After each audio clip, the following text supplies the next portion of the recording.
Let's talk about prayer.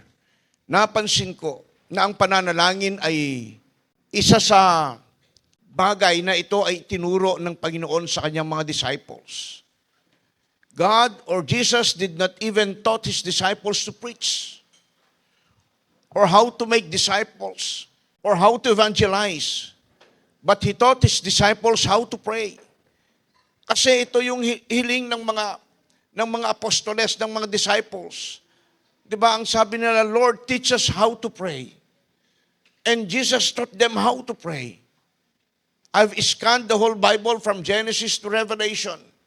Pero itong pananalangin ito ang talagang itinuro sa kanila ng Panginoon. And Jesus gave them even pattern para po sa format ng pananalangin. But then napansin ko, as time and days go by, itong pananalangin kinatatamaran. Kasi ang tanong na iba, gaano ba dapat kahaba manalangin ng isang mananampalataya? Walang sinabi sa Biblia na kapag kayo manalangin, dapat ganito lang. Although Jesus, there was a time when He spoke to Peter, James, and John. Ang sabi niya, nung siya po ay nandun sa isang bundok at nananalangin, natutulog ang tatlo at ang sabi nga nun, can you not pray for me for at least an hour? Di ba pwede kayong makapanalangin kasama ko kahit isang oras lang? Kaya, para sa iba, nakakatamad manalangin kasi isang oras ba naman? Yun ba yung panalangin dinidinig ng ating Panginoong Hesus, yung isang oras? Paano yung isang minuto? Hindi ba pakikinggan ng Diyos? Walang sinabi sa Bible. Pero ano ang sabi sa banal na kasulatan? Ito yung isang bagay, kinatatamaran ng marami, pero ito rin yung bagay na wag dapat ihinto. 1 Thessalonians 5:17. Kasi pamagat po natin, katiyakan sa pananalangin. Assurance in prayer. 1 Thessalonians 5:17, ang sabi niya, pray continually. Sa ibang talata, pray without ceasing. Pray unceasingly. Manalangin kayo walang patid. Huwag ninyong hinto ang pananalangin. Ipagpatuloy ninyo ang pananalangin. So the emphasis was there that we Christians, we have to pray continuously, consistently. Amen. So why pray? Bakit tayo mananalangin? Dahil ba na ibibigay yung gusto natin? Paano kung hindi na ba tayo magpe-pray? Bakit tayo manalangin? Para ba tayo pagpalain? Paano kung hindi? Stop na ba ang panalangin? Bakit tayo mananalangin? Para makamit natin yung gusto natin? Paano kung hindi? Stop na ba ang prayer? The reason why we pray, first, because God listen. Kaya tayo nananalangin kasi nakikinig ang Diyos. Yung iba kapag nananalangin at kapag hindi dumating sa araw at sa gusto nila, yung kanilang hinihiling, parang ang Diyos hindi na nakikinig. Kaya nga bumuo si Gary V ng isang kanta, natutulog ba ang Diyos? Natutulog ba? Natutulog ba ang Diyos? Umiidlip ba siya? Inaantok ba siya? Does He take a nap? Napupuyat ba siya? Hindi, di ba? Kasi ang Diyos, bawat lumalapit sa Kanya sa pananalangin, nakikinig. God listens. Even the heartbeat of your soul and your heart, God, napapakinggan ni Lord John. God listens. That's why Jesus commands us to pray. Kasi gusto niya ang fellowship mo. Dahil sa oras na hindi ka nakikipagniig sa Kanya, sino kausap mo? The day when Adam and Eve have no fellowship with God. Sino ang ka-fellowship nila that brought them to sin? At nadamay tayo. Kaya pala, pray continuously. Pray continually. Pray consistently. Because something happens when we don't pray. Ibig bang sabihin, Pastor, kahit ako nakasakay sa bus, magbubuka ang labi ko para sabihin lang na pray continuously? No. Because we can pray to God spirit to spirit. Dahil ang sabi ng Biblia, even the deep thoughts of yours are known to God. So pray, ang sabi ni Jesus sa kanila, pray so that you will not fall into temptation. Matthew chapter 26 verse 41. Nung binalikan ni Jesus itong tatlong disciples, tulog, ang sabi ni Jesus, magbantay kayo at manalangin upang huwag kayong madaig ng tukso. Ang espiritu ay nakahanda, ngunit ang laman ay mahina. The spirit is willing, but the flesh is weak. Why Jesus told that? Kasi gabi na po yon. At bilang may laman, talagang aantukin ka. But you have to conquer yourself. Because in every situation that you go through, God sees you. In everything that you suffer, in everything that you do, God's always there. He's not peeping, but He shows you the whole. Nakikita ka ng iyong kabuuan. Kaya ang sabi niya, magbantay kayo, watch. Kasi ang dahilan pala, kung hindi tayo magpupuyat sa panalangin. When I say pagpupuyat, hindi yung dahil sa gabi magpuyat ka. Be vigilant, magbantay ka. Dahil oras na hindi ka nananalangin, something that will enter into your mind. At yon ay maaring daan ng pagkatukso o pagkalayo o paghangad mo sa isang bagay para maging daan na malayo ka at malayo ang isip mo sa Diyos. And in Matthew 9:38, ang sabi niya, nung makita ni Jesus and even disciples ang mga tao that was being harassed, helpless and hopeless, ang sabi niya, pray to the Lord of the harvest that He might send forth laborers because the harvest is plenty, but the laborers are few.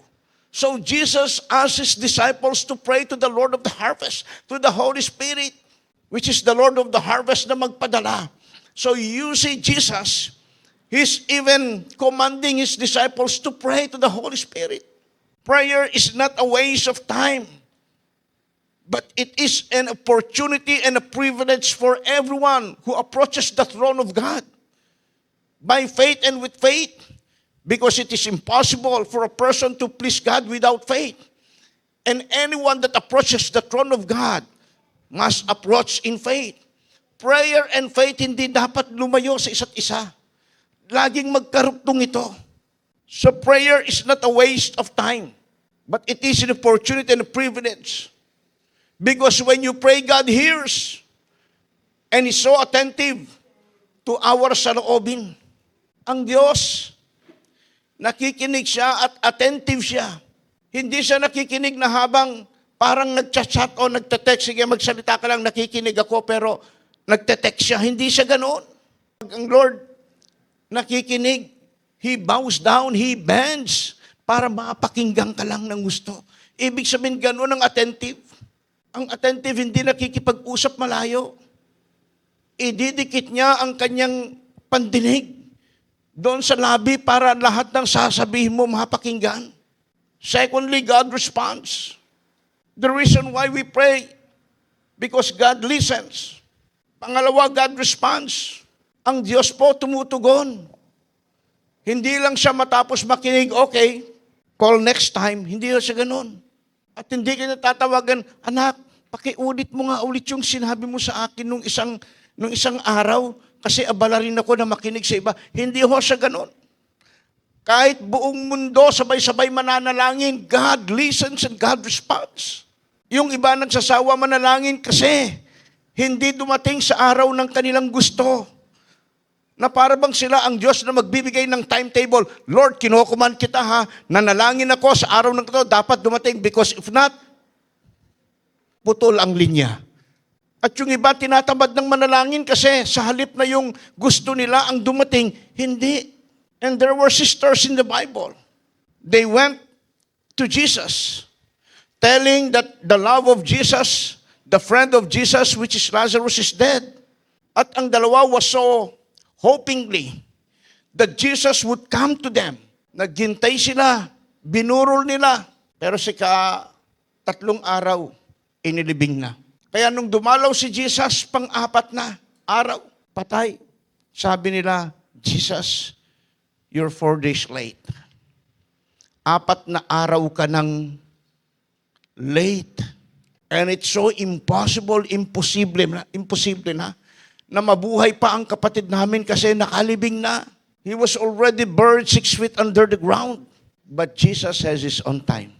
Si Jesus is not bounded sa panahon at sa oras ng mundo sapagkat siya ang may akda ng lahat ng ito. He can even break yung tinatawag po nating natural disaster. And it happened in the days of Joshua. Nung sila ay lumalaban, ang sabi ni Joshua, araw hinto, ang araw huminto. Pinag-usapan ng lahat ng scientists nung pinag-aralan po nila ang pag-ikot ng mundo. They found out na mayroon pong 10 minutes na ang araw po ay huminto. Pinag-aralan nila kung paano nangyari na sa loob ng isang araw, 24 oras. Pero bakit ito? 23 hours lang. Nasaan ang isang oras? At kanila pong pinag-aralan, nakita nila ang tugon sa Bible that there was a time in the life of Joshua facing his enemy in the place of Ai. At ang sabi ni Joshua, araw sa gabaon, hinto. At huminto ang paglubog ng araw. And the fight goes on till they won the war. At ang sabi ng isang Kristiyanong scientist, this is the answer. At nakita nila the goodness of God. Nakita nila yung Elohim, God the Creator. God the nagsimula ng lahat ng bagay. God the Provider, our Jehovah Jireh, our Jehovah Rapha, El Shaddai, the God of Plenty, Jehovah Nissi, the God my banner. Yung tinaas ang watawat, ang bandera ng tagumpay at ng kaligtasan, that is Jehovah Nissi. God our banner, ang ating tagumpay. Kaya sabi ng magkakapatid, wala na. Jesus, waste of time na napupunta pa tayo sa sementeryo. For what? Hindi naman tayo nagnonobena. Wala naman tayong 40 days. But then Jesus, if you believe, you will receive. And the two sisters, together with Tolits and the Marites, nagsipuntahan. Diba? Sabi naman mga Pariseo, ano raw latest? Ano latest? Yung mga Tolits. Tignan natin kung anong gagawin niya. Sabi naman ng mga Marites, nagsipuntahan. At ang sabi ni Jesus, okay, tanggalin ang nakatakip. Meron bang nakatakip sa puso mo? Dahilan na parang hindi ka makita at marinig ng Diyos? Today, lahat ng ito, ibukas mo na. Sabi ng isa, ibuyang-yang mo na ang puso mo sa Lord. And let God enter in. And as God enters into your heart, sabi mo na, enter, rejoice, and come in. Amen. And for God to enter in, open your hearts to God. At ang sabi ng magkapatid, sige po, pakitulak na lang po, please na lang po. At nung ginawa, just a loud cry, specifically, when God hears you specifically, when God responds specifically para lang sa iyo. Maraming mga patay dahil nandun po sila sa sementeryo. Pero sino lang ang bumangon? Si Lazarus. Pastor, meron bang kapangalan si Lazarus? Nung panahon na yun, wala. Kasi kung merong kapangalan si Lazarus, maaring bumangon din yun. Kasi hindi naman sinabi na, Lazarus! Siguro kung pangalan mo, Lazarus, maaring bumangon ka rin. But Jesus was so specific. Kasi alam niya, walang Lazarus. Nakatabi ni Lazarus na patay din. Kaya sabi niya, Lazarus, come out! Lazarus, labas!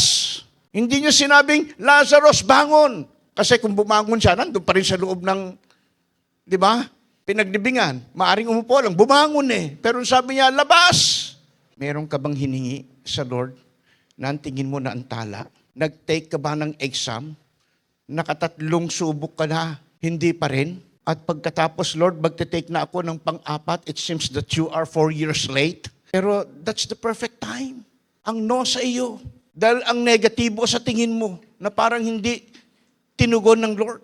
Kay Lord, yes yun. Tingin mo, bigo ka sa hinihingi mo. Yung no ni Lord sa iyo, yes yun sa Kanya. Kasi alam niya na kapag dumating yon, araw na gusto mo, maaring hindi yun ang perfect time para sa iyo. Ibibigay din ni Lord. Kasi sa Kanya, panalangin ng lahat ng Kanyang mga anak, laging yes siya. Tayo lang ang nagsasabi na negative ang dating, kaya malungkot ako. No?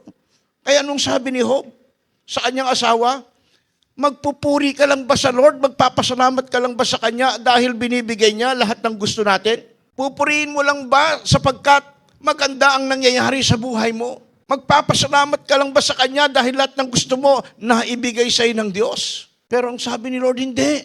In every situation, every night, every morning, every evening, every dawn, thank God. Amen. Sa lahat ng sitwasyon na pinagdadaanan mo rin sa buhay, pasalamatan mo si Lord. Whether you are in the ups or whether in the downs of your lives, thank God. And pray without ceasing. Kasi utos ni Lord yun that we have to thank Him sa buong aspeto ng buhay. Prayer ay nakatitino ng isip. Kung merong mang pinakamayamang tao sa mundong ito, it's not a man with so much money in the bank. Napupunta sa simbahan, dala-dala yung kanyang mga tseke. Dala-dala lang naman. Di naman nagsusulat kung magkano ibibigay niya sa Panginoon. Ang pinakamayamang tao ay yung taong payapa ang buhay. Pag payapa ang buhay mo, pinakamayaman ka. Kasi maraming tao, ang daming pera sa bangko, di naman payapa ang buhay. Kita ko nga yung mga membro ng sindikato, ang daming pera, hindi makatulog Dahil iniisip, baka i-raid ang safe house natin Hindi makatulog kasi iniisip nila, baka at this moment, pinaikutan na pala tayo ng mga pulis. Pero ang daming pera. Pero yung mga taong may kapayapaan sa buhay, matino ang pag-iisip.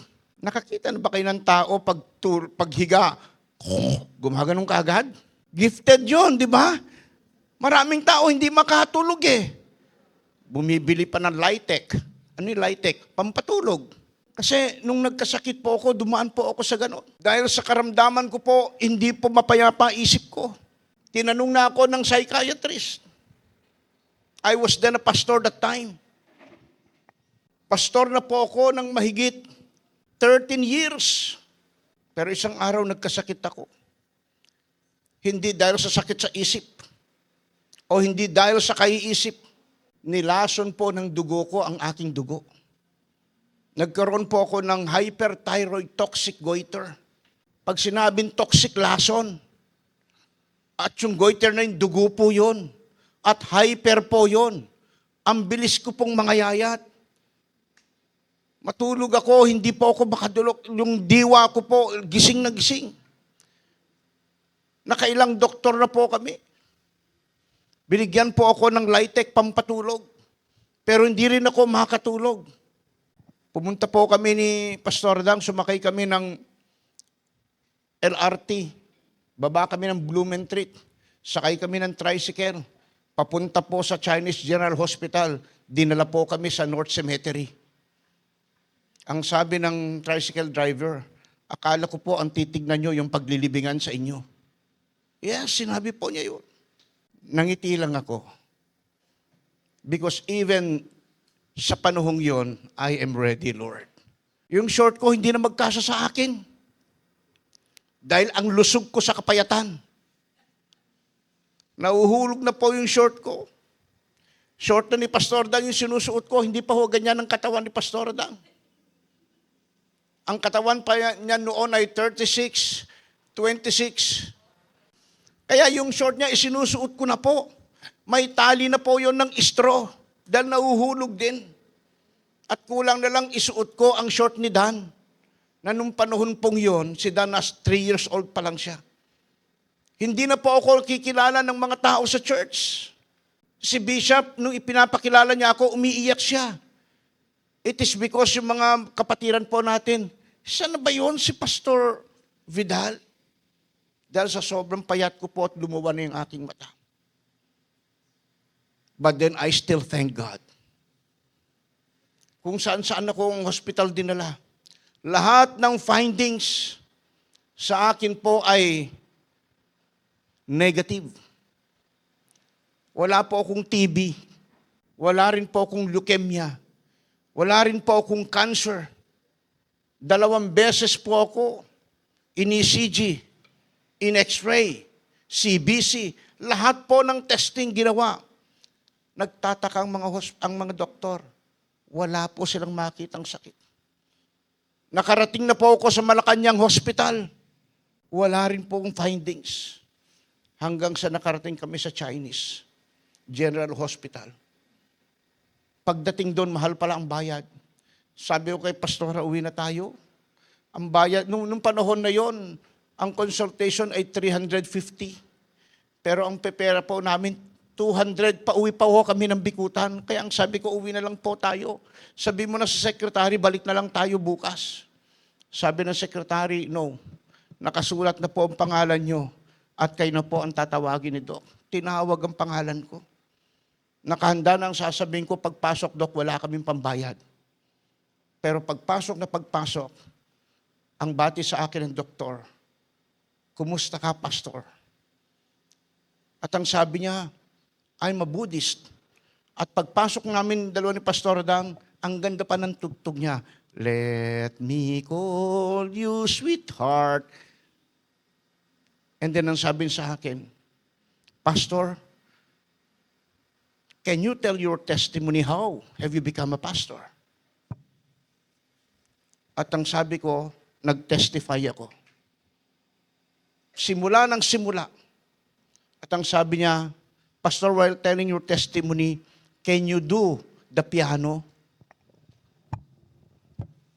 Nagsasalita ako ng testimony ko, pero nagpa-piano po ako. Saan ka nakakita? Di ba?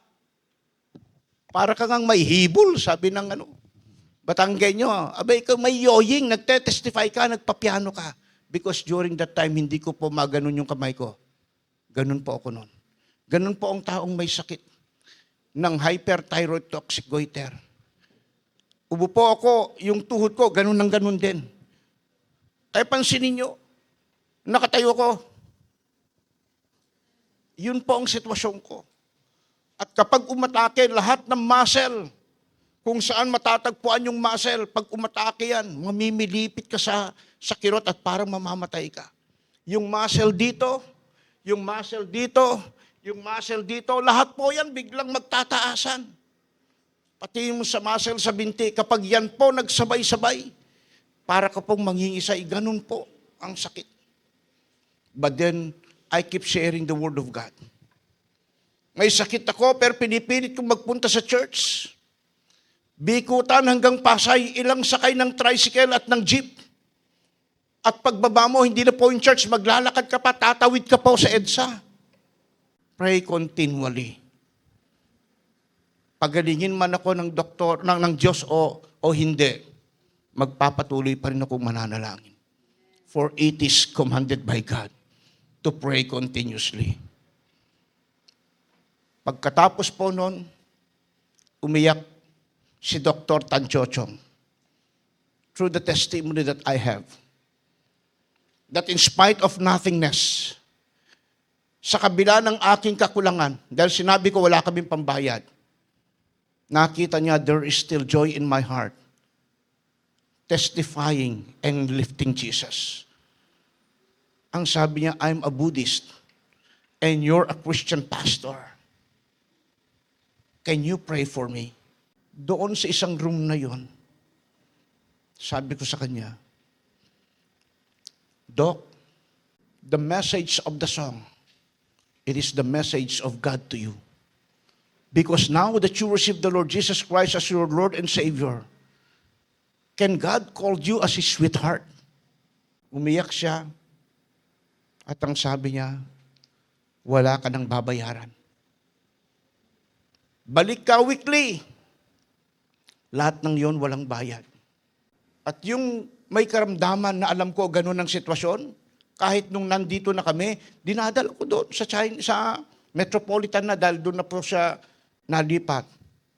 At lagi niyang pinatutuo how good the Lord is sa kanyang buhay. So, ang taong mayaman o pinakamayaman, hindi ang taong maraming pera, kundi ang taong may kapayapaan sa buhay. Mayroong kapayapaan sa pag-iisip. The peace of mind. Prayer brings a relief. Ang panalangin ay nagdadala ng kagaanan ng loob.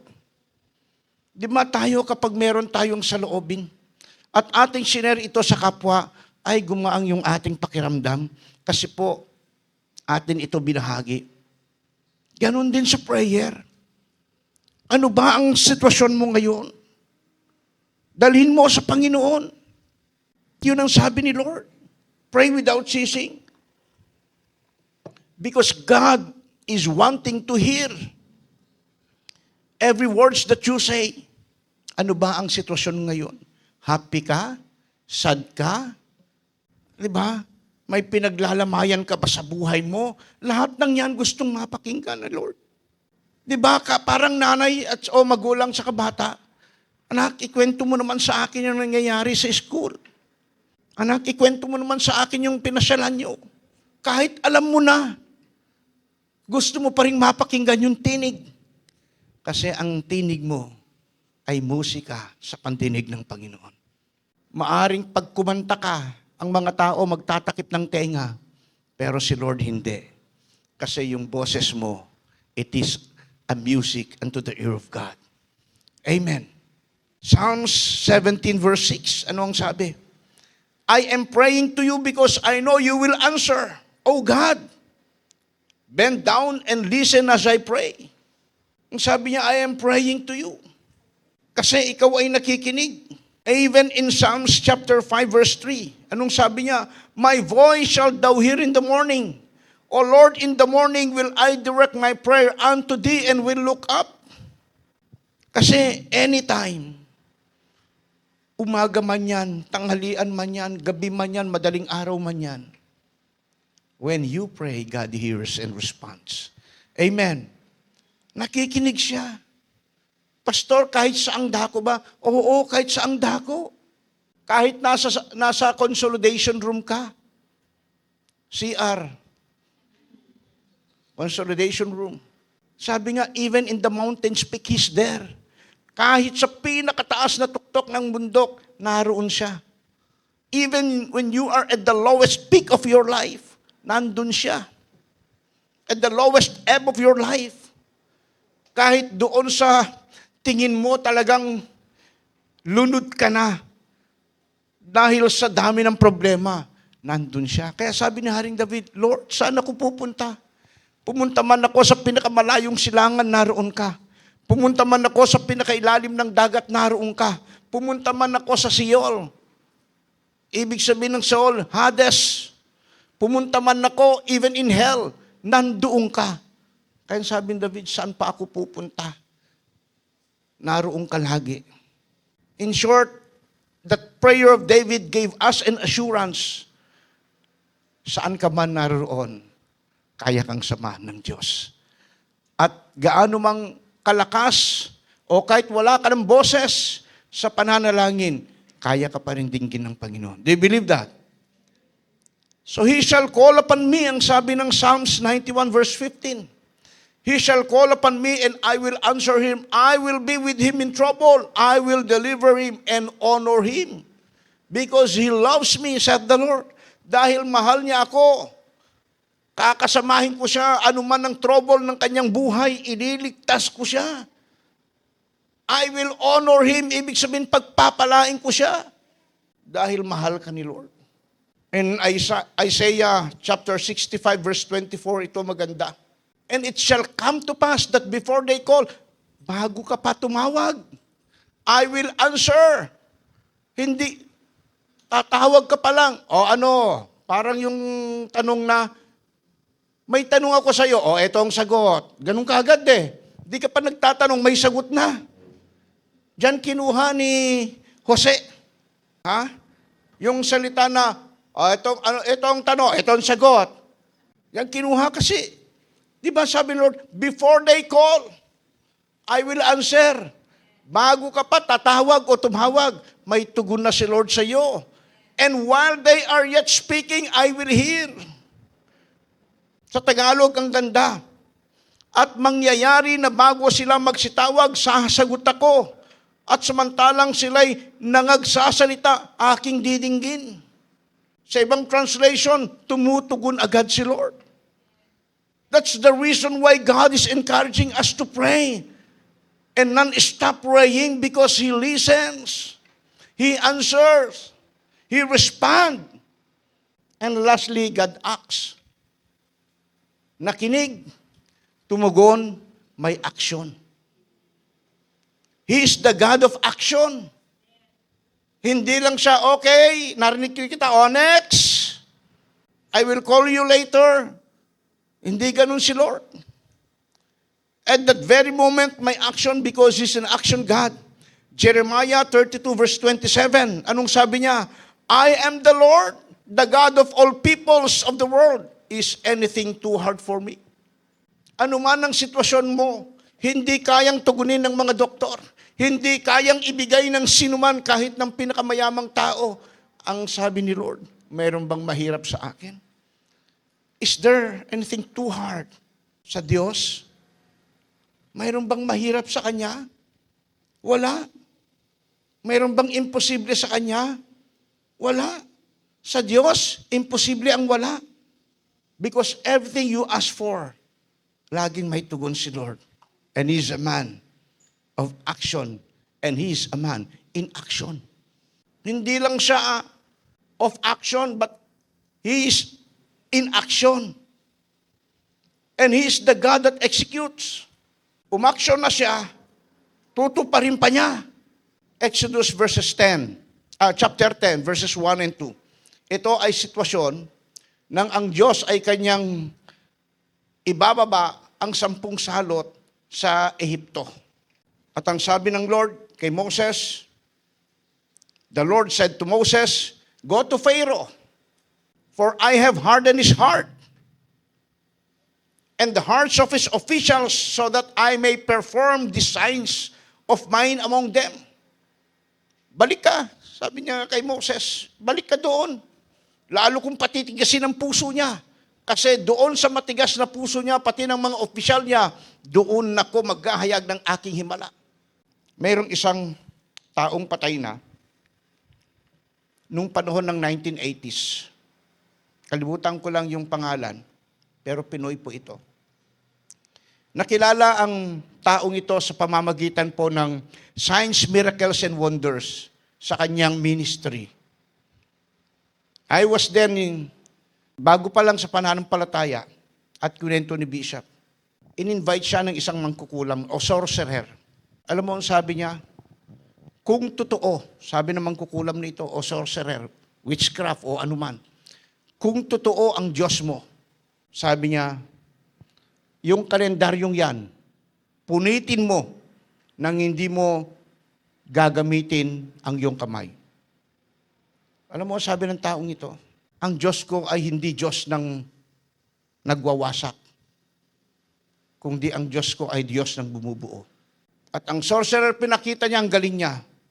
Tinuro niya yung kalendaryong yon, nawasak, napunit.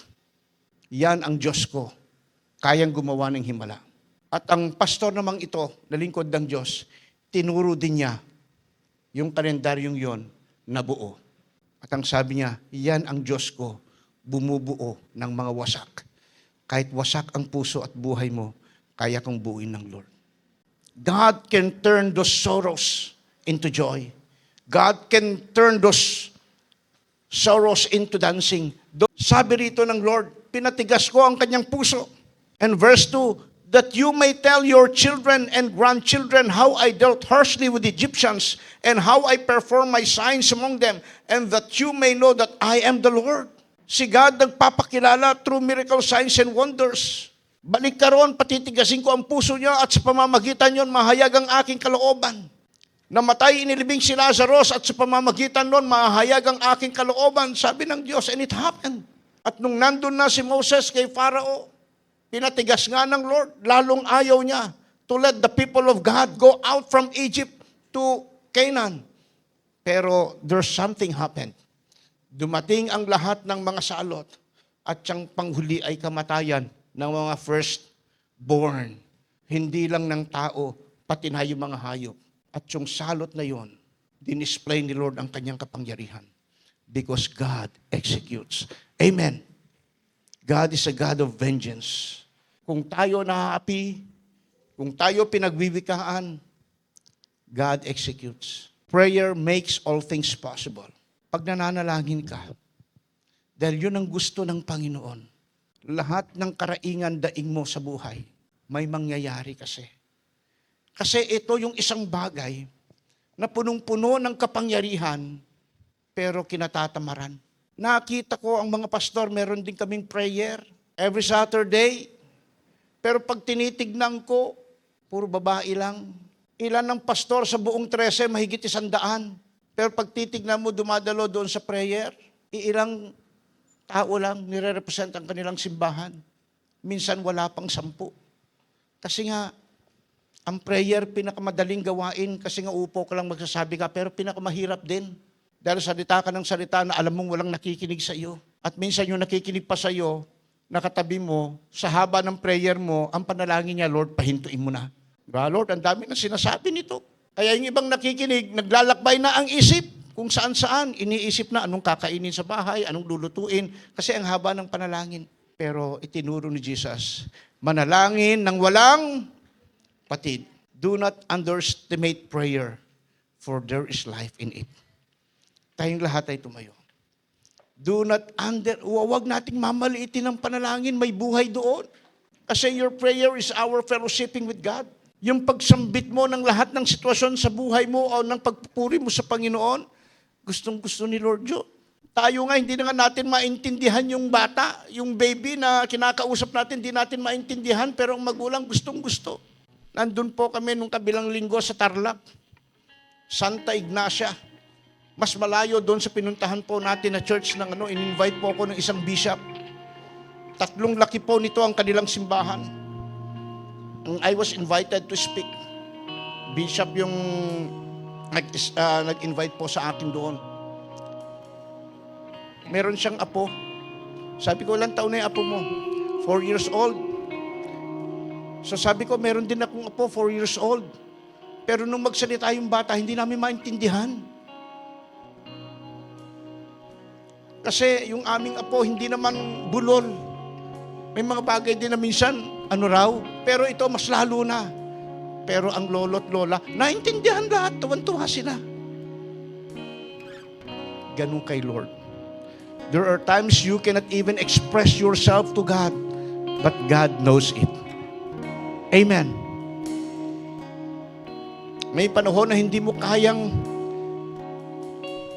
masabi because sometimes there is no perfect words na masabi mo sa sitwasyon mo sa Panginoon. Alam ni Lord ang laman ng puso. Amen. That's why do not underestimate prayer. There is life in it. Yahweh Rapha, Elohim Shaddai Jireh. Adonai, the Lord Himself will manifest Himself unto you because He is a God that listens, a God that responds, and a God that acts. Abangan nyo sa darating na Sunday. Anong uri ng panalangin that reaches the heart of God? Yan po ang susunod nating topic. Prayer that reaches the heart of God. Ngayon, assurance in prayer.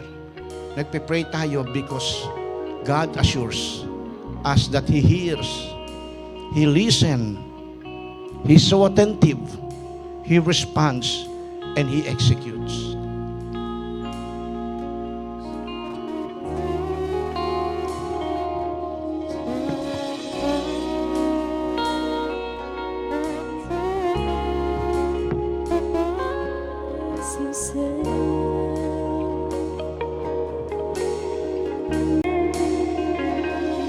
Habang tayo nasa diwa ng panalangin,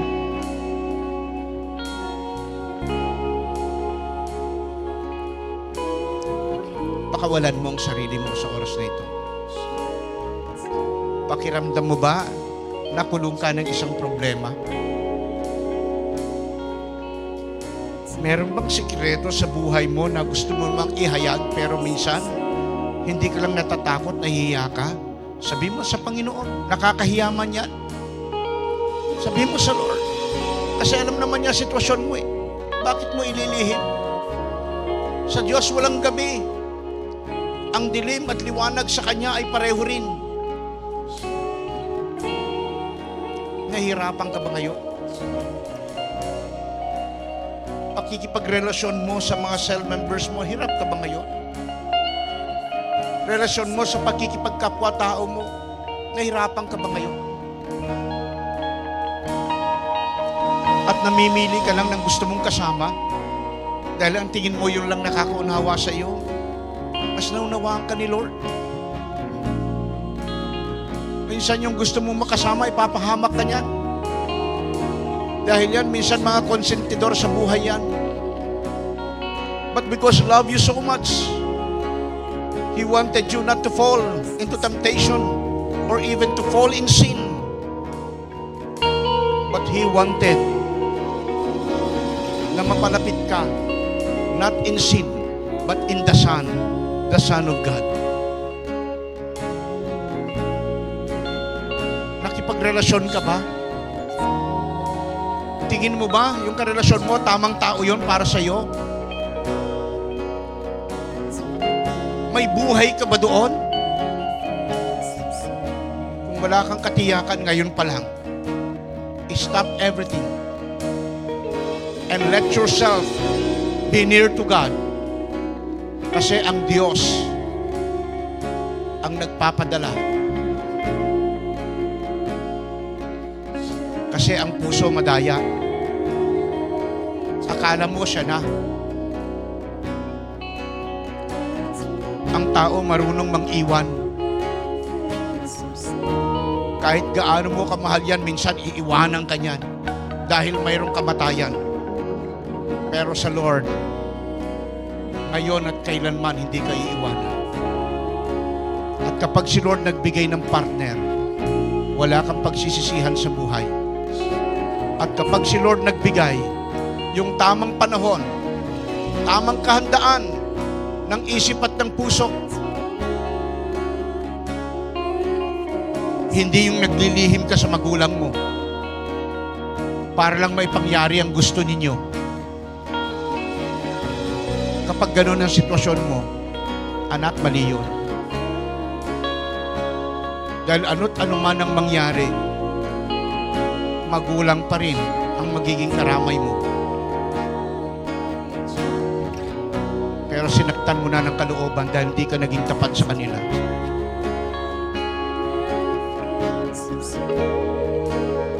Taas natin ang ating mga kamay. Panginoon, ihanda mo ang aming mga puso sa pagsuko ng mga sikreto ng aming buhay. Lalo na yung mga sikretong hindi namin may open sa iyo, na kahit hindi naman namin sabihin, alam mo. At lalo na yung mga bagay na hindi kami handang talikuran, o mga bagay na lagi pa rin namin ginagawa, na alam din naman namin na hindi mo kalooban. Maraming bagay, Panginoon, dinedepensa pa namin ang mali. At kapag kami lumagapak, ang tanong namin, bakit hindi mo kami tinulungan? Kami naman naglilingkod sa iyo. Para bang sa amin ang sarap, sa inyo ang hirap. Ngunit ang salita mo nagsasabi, kung ano ang aming itinanim, yon ang aming aanihin. Kaya ngayon pa lang, Panginoon, we open ourselves unto you. At kung mayroon kang nakita, Panginoon, mga bagay na hindi kaaya-aya, hindi nagbibigay, Panginoon, o Diyos, ng tama sa inyong paningin, linisin mo kami. Pakalinisin mo kami. Gawin mo kaming karapat-dapat sa inyo. May tuwid ang aming buhay sapagkat ito ang iyong nais. Dahil binigyan mo kami, Panginoon, ng kalayaan. Binigyan mo kami, Panginoon, ng sariling pag-iisip, ng sariling kalooban, ng sariling pagpapasya. Lahat ng iyon, dalangin ko, na naway maging approved, Panginoon, sa inyo, upang hindi po, Panginoon, kami malayo, bumagsak at mahulog sa pagkakasala. Sa halip, tulungan mo kami, Panginoon, na laging i-connect ang aming sarili sa iyo. Ano man ang aming sitwasyon sa buhay, ano man ang sitwasyon, Panginoon, ng mundo, Ano man ang nangyayari sa aming kapaligiran, ang sabi mo, manalangin kami ng walang patid. Manalangin kami ng tuloy-tuloy at hindi namin pagsasawaan ito sapagkat doon ka nangungusap, doon ka nagpapahayag, doon mo sinasabi, Panginoon, ang iyong kalooban na maging sa aming pagtulog nangungusap ka, Panginoon, sa pamamagitan ng mga pangitahin at panaginip, maging, Panginoon, sa aming mga bukas na diwa, you speak and you even, O Lord, beat us even in the dreams, O Lord, because you are the God that responds. You are the God that executes. Kasi sa iyo, hindi ka napipigilan ng anumang sitwasyon. Kaya mo, Panginoon, ihayag at ibigay ang nasa sa loob mo para sa ikagagaling, ikaliligaya, ikaayos, ikatatatag ng aming mga buhay.